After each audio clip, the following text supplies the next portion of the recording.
Welcome to PCN Life. I'm Julie Thompson here with Brian Sullivan.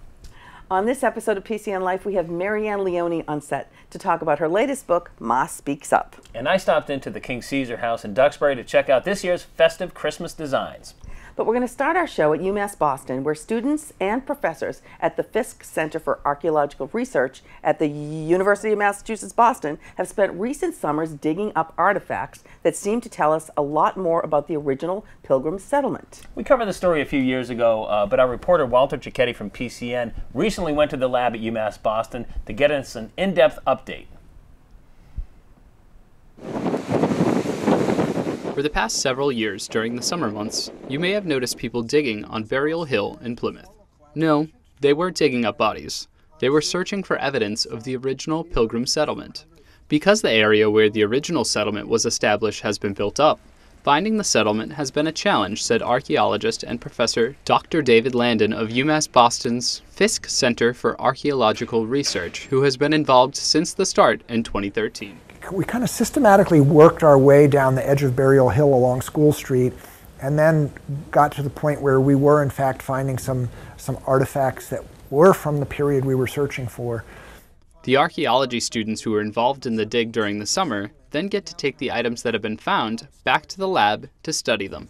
We have students who are working on master's theses on the parts of the project, so getting to really kind of go in depth and really research in a very detailed way some component of the work that we're doing.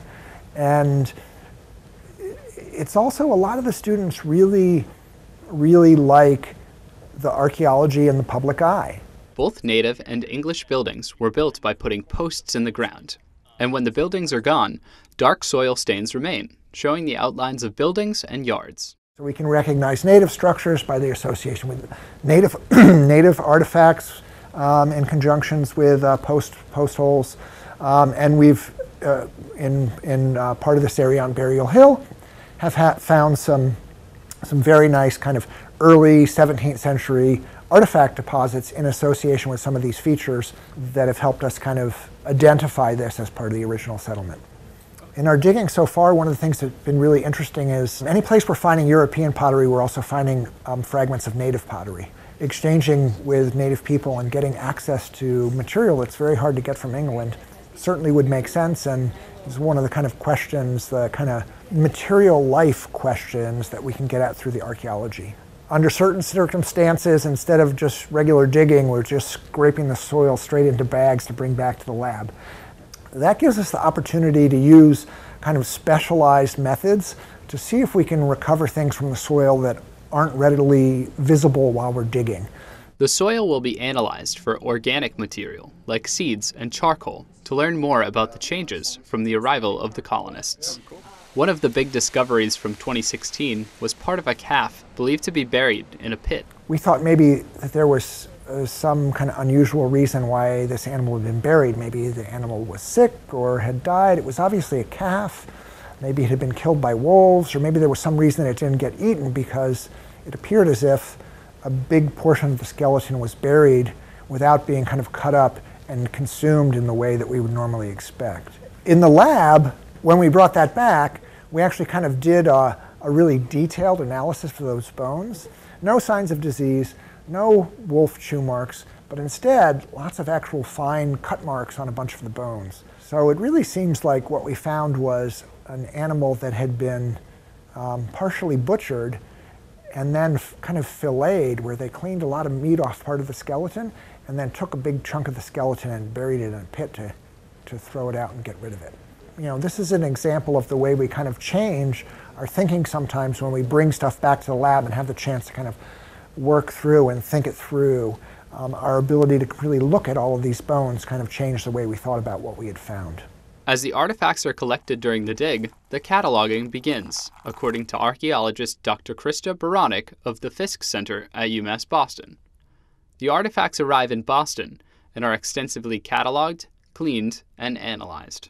So we actually do a lot in the lab, especially when you consider we have a crew of 20 out there for 5 weeks. That generates a year worth of lab work. So we bring everything back, and a lot of things first need to get cleaned, which is just a basic washing with like water and a soft toothbrush, but then some of our materials are too delicate and don't get cleaned. So anything that we might think has an interesting residue on it doesn't get cleaned. A lot of the bone wouldn't get cleaned, and some of the ceramics are so soft that they actually don't get cleaned either. At this point, we also separate out anything that needs to go to conservation. So we found some really delicate metal materials in particular. Taking them out of the ground sort of destabilizes them and speeds up their decay. We do things to sort of physically take care of the objects, and then we start to try and identify them after they're cleaned. So that means figuring out what kind of ceramic and where did it come from, and if possible, what shape the vessel that it was a part of was. Because ideally, we'd like to understand these not as like broken pieces, but what were the things that they were actually part of before they were broken? What do the nails and bits of daub or whatever we have tell you about what the buildings would have looked like? Things like the animal bones get separated out to be identified. Can we tell what species this came from? So we basically then try and identify things, and then we start trying to understand them in their groups. So all these things that we found together in this pit or in this unit, what's the date of all these objects? How did they get here? How did all these things end up in this place? We seem to have activities in one area that relate to outside activities as opposed to others that are things that might have taken place inside a house or be part of the structure of a house. The dig is a team effort between University of Massachusetts Boston's Fisk Center, the town of Plymouth, Plymouth Plantation, Pilgrim Hall Museum, and local descendant organizations. The research isn't just about digging up the past. It's about using evidence to examine and revisit some history we thought was true. The archaeology gives us an opportunity to kind of reconsider some of the historical narrative and some of the kind of mythology that's grown up around the story of the Plymouth Colony settlement and the Pilgrims. And when you're actually kind of in the side yard of a house and looking at the broken pottery and trying to figure out the nails and glass and what it all amounts to, it gives a very kind of different picture of the daily life, a little texture to it that's different than the usual way that we think of the story of the time. UMass Boston's Archeology Department plans to keep digging until Plymouth's 400th anniversary in 2020. Reporting for PCN, I'm Walter Cicchetti. Welcome, and today we are so pleased to have on set for our first edition of the Writer's Block, which is our new segment about writers and what they write, Marianne Leone. Marianne is a Kingston resident. She is an actress, she is a writer, she is an activist, she is a blogger, she is a woman of many talents. Welcome, Marianne Leone. We're so happy to have you here. I'm very happy to be here. Although you exaggerate when you say blogger, because I really don't get around to it as much as I should. Because when you write, it's very hard to blog. But okay.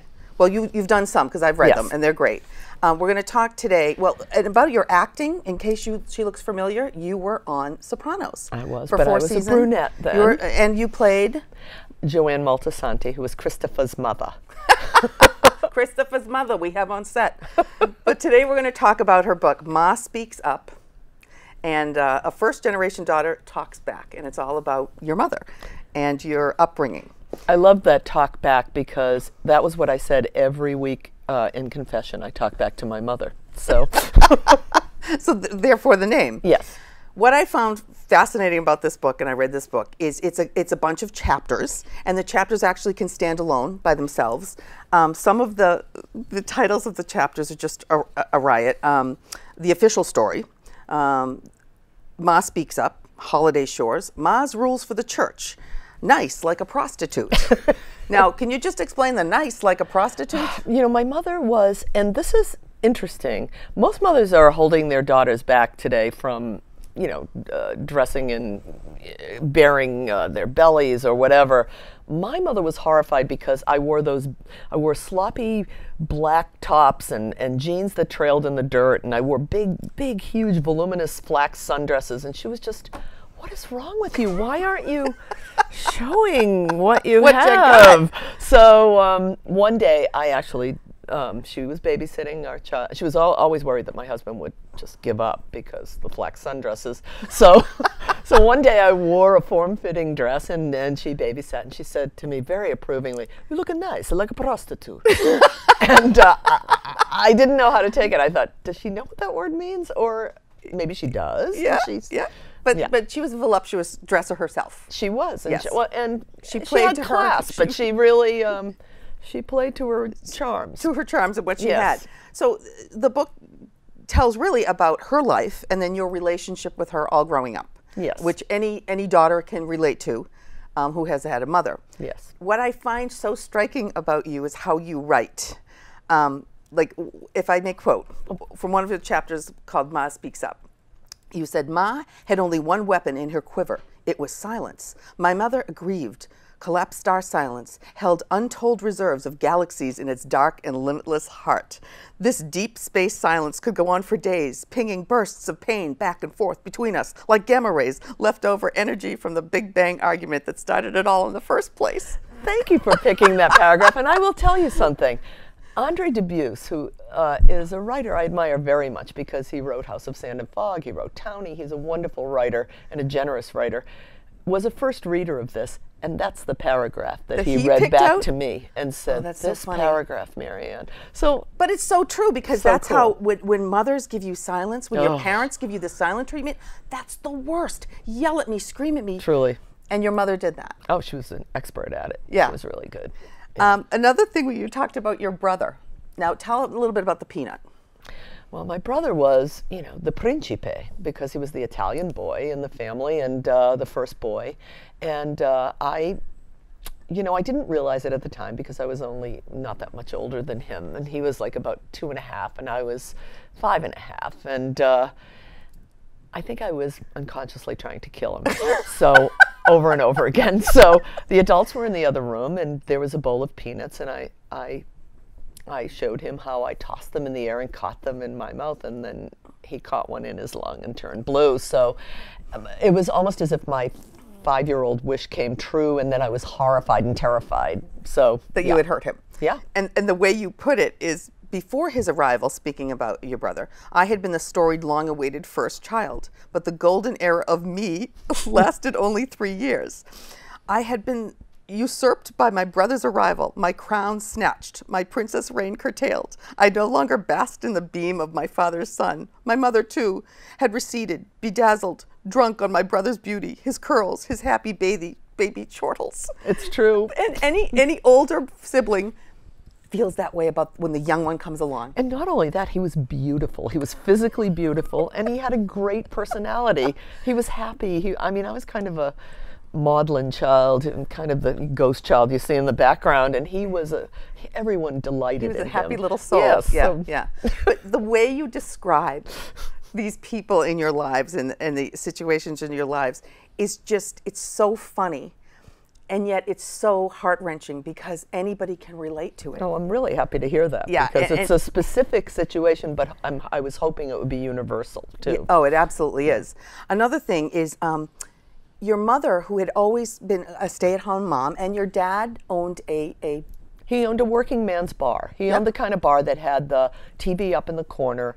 Guys slid into booths wearing fedoras, and Yep. it was that kind of a bar. But my mother cooked for the bar. Right. So today it would be a place that foodies would discover and say, "Oh my God, have you tried Leone's Cafe?" Because they have. Yeah, right. Because she was hand delivering this food that she was cooking. And this was in Newton. You grew up in Newton, Right. in a place called The Lake. The even though Lake. there was no lake. Right. It's Nonantum, and everybody, actually it's becoming gentrified now, which is a shame, but at the time, everyone was from one village in Italy. They were all from San Donato Val di Comino. Wow. And so it was Italians, Irish, and a smattering of French Canadians, basically. Wow, and that was your And that entire was it. neighborhood. That was my Yep, world. yep. And actually, they still paint the colors of the Italian flag down the Adam Street, which is right Really? in front of where my dad's bar was.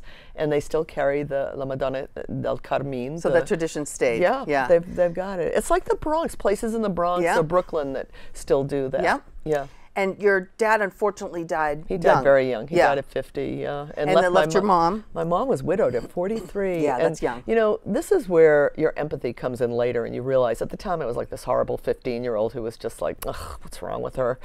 But, later you realize she was 43, had 3 kids, English is a second language, Yeah. and no marketable skills Right. outside of cooking. Right. I mean, that's a tough place to be in. And so in your 15-year-old brain, your mom went to work as the lunch lady. Yeah. And if I may quote you, Ma stood in a line of old women ladling inedible glop onto beige melamine plates and shoving them forward to the sluggish teenagers awaiting them. She was unrecognizable, an impersonator of my mother. Yeah. And that's how you felt. Well, it broke my heart also. I mean, even the maligning of the food that she was serving compared to the food that she was capable of producing. It was a blasphemy to me. It was a blasphemy upon a blasphemy. Right. It was, yeah. And you talked a lot about your mother and religion, because religion is very important in your family. Well, it was interesting. But not to Mom as much. No, my mother was an anti-cleric, and the Italians have a word for it. It's called mangia preti, which literally means priest eater. And, so she just, she had a very cynical outlook about Italians they actually have a pasta called strozza preti, priest stranglers. And I think it's a love-hate. Well, I think it's like when you're a peasant and you barely have enough to eat, and my father grew up hungry. Yeah. Those guys eat, you know what I mean? Yeah. So, I mean, I think it was the awareness that there was a little bit of a difference between, they were educated, and there was that resentment of, you want the priest to read a letter from America, bring him a dozen eggs, that kind of thing. Right. So my mother never lost that. No. Even though they sent me to Catholic school, because they had this immigrant thing about, well, how good can public school be? It's free. You have to pay for this, so it must be better. But then they send me to this place where I buy everything the nuns are telling me. Yeah. And now I'm worried because my mother's not going to Mass. Right. And I'm literally what's going to happen to her? But I'm conflicted because she's making this fabulous macaroni every Sunday.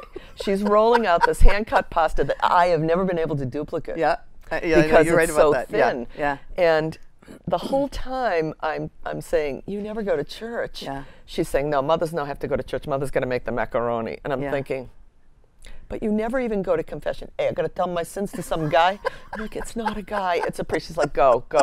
But at the same time, I'm thinking, yeah, but I really want the pasta. Right. Oh, Ma, she was awesome. Yeah. Now, unfortunately, we only have about a minute left of this interview, and we're going to have you back for another one. As a mother, you were a mother. You will always be a mother. And your son, Jesse, tell us a little bit about, this was your first book. Right. Jesse, A Mother's Story. Jesse was born premature, and he was born at 30 weeks, and third day of his life, he had a massive cerebral hemorrhage, which meant that he had cerebral palsy. He was nonverbal, and but he was also brilliant. He was a Latin scholar. He was a poet. I wanted to celebrate his life. Yeah. And I wrote this book in his memory. We moved here because of Jesse, because Massachusetts at the time had better than average inclusion. And it's still a very smart state. I'm very happy to be here, So. Jesse would be so proud. Yeah. I would be so proud of him. And Mom, too. Mom, too, the generations. I'd love to. Yeah. I would love to know what Mom would think of this, but I think she would like it. Well, we'll have you back again to talk about writing in general, because you do a beautiful job writing all kinds of articles on very timely and very important subjects. I want to say that this book is like a collection of essays, and I do think essays are something that reflect the zeitgeist of today when people are so busy and are so distracted. The good thing about this book, I think, is you're able to pick it up at any place. Absolutely, and read chapter it. by chapter, and they kind of are standalones. Right. Yeah, if you read them up. Well, thank you. Thank you. We loved having you, and we'll have you back for Writer's Block, Part 2. Okay. Thanks. To finish out tonight's show, we thought we'd leave you with a little Christmas spirit. Our Brian Sullivan stopped into the King Caesar House before their Christmas gala to take a look at the creative design concepts they came up with this year. Like busy elves in Santa's workshop, the volunteers at the King Caesar House were quickly and methodically taking care of the last-minute decorating preparations for the party that essentially kicks off the holiday season in Duxbury. For over 25 years, Christmas at King Caesar not only starts the party season in town, but it also gives its visitors some decorating ideas that they can implement themselves in their own homes. What's remarkable about all of this prep is the short amount of time in which it all gets done every year. We do the actual installation over the course of 3 days, but we have over 50 volunteers that participate in Christmas at King Caesar, and most of our volunteers get together months before the event and start crafting and producing the things that they'll put in each room. The reason for the months of scheming and planning has to do with the fact that each year has a new theme, and each room must be designed accordingly. This year's theme is the Island Holiday, and each room represents an island that the Western Fleet visited in the 1800s. Upstairs, we have some really fun and creative rooms. We have Easter Island, we have Antarctica, and we also have a Caribbean room that took some liberties, and we might have a little pirate visiting us this year. Downstairs in the side sunroom, the ladies are making the final arrangements for Japan. Last-minute details are being added to Nantucket in the dining room. At this point, Martha's Vineyard and Hong Kong still have some work to be done, while it looks like Hawaii is just about there. In the front hallway, the decorators from Ethan Allen are setting up the Christmas tree. For the record, this was shot just 2 days before the night of the party, but we were told not to fear because everything would be in its right place by the time we came back. Well, the house will be completed, so you'll see all of the decorations and everything will be spotlighted and ready to go. We'll also have a tent up for our member party that night, and we'll have a lot of our volunteers will be here with us that night in their rooms and sharing it with other members of our community. They even opened the doors an hour early for Historical Society members who may want to avoid the massive crowds that would show up later. It was a nice way for them to be able to enjoy soaking in the finished product with their families and still have plenty of room to move. Opening early was something they hadn't done before this year, but there were plenty of Historical Society members that appreciated it. After all, this opening night is a special occasion for all members. The member party is great because it is a gift for our membership, and over the last few years we've had over 500 people attend our party, so they all come through the house, and then our hope is that they go back to their friends and family in the community and have them come back when the house is open for public tours Saturday and Sunday. Once again, another solid effort put forth by the decorating committee here, and all done in a relatively short amount of time.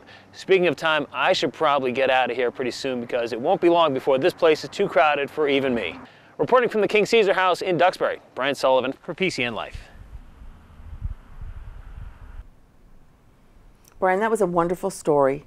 The Duxbury Rural and Historical Society does such a nice job, and their volunteers are pretty incredible. Yeah, they do a great job. And I'll admit, I don't decorate for any holiday. I never have as an adult, but I'm willing to bet that you do. I absolutely do, but nothing like what we saw in that house. Now, can you imagine that every year that you did it, you had to come up with a new theme and buy all new decorations and then go all out knowing that people are going to walk through your house. Hey, that's a great idea. Why don't I do that in my house? It's incredible. Yeah, and they only have 3 days to do it. That's it. Yeah. And they get it done every year, and they always hit it out of the park. Yeah, they do. And thank you for watching PCN Life. We hope you enjoyed tonight's show.